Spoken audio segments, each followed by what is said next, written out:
All right, let's talk about Advance Auto Parts. Their latest earnings report was, well, it was a real head-scratcher. The day started with a huge pop, and then, poof, it all just vanished. So what's the deal? Let's dig in and break it down.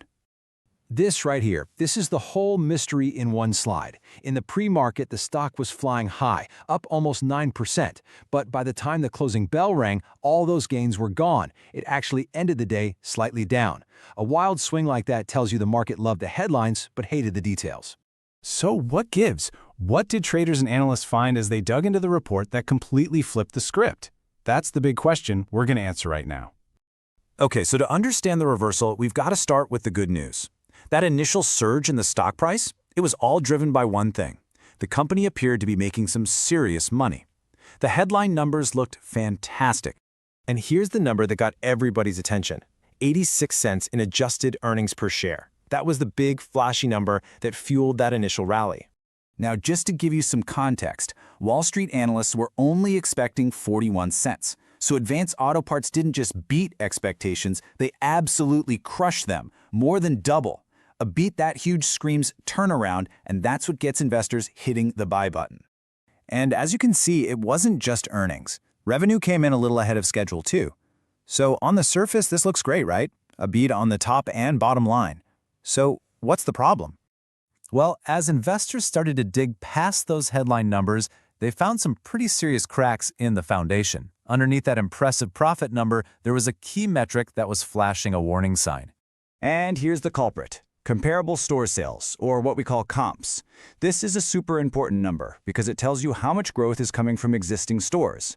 The market wanted to see 2.2% growth. Instead, they only got 1.1%. That's a big miss, and it suggests that all that profit wasn't coming from more customers walking in the door. And you listen to the earnings call, and the CEO, Shane O'Kelly, sounds really positive. He's talking about how their journey has just begun and they're building a better future.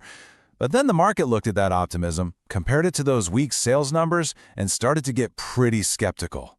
And that brings us to the second big red flag: the company's guidance for the future.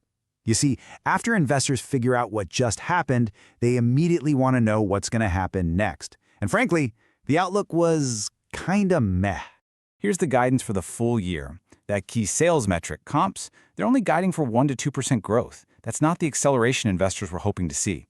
This guidance paints a picture of a long, slow grind of a recovery, not the quick turnaround that initial stock pop was pricing in.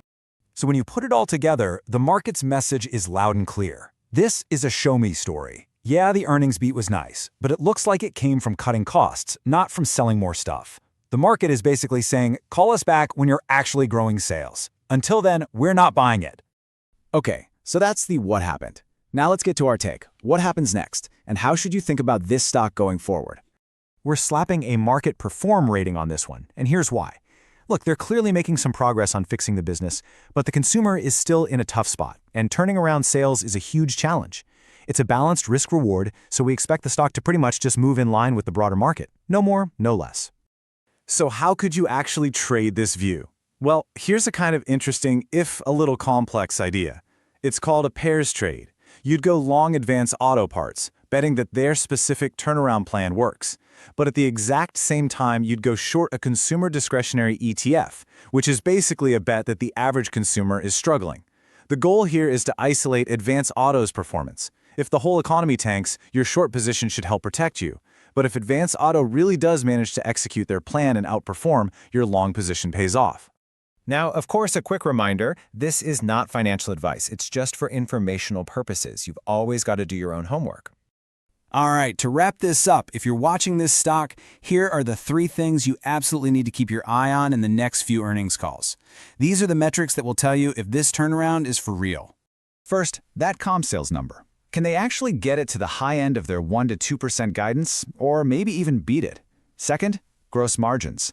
Was that big profit number a one-time thing, or can they keep it up? And finally, free cash flow. They burned through a lot of cash. We need to see that flip back to positive.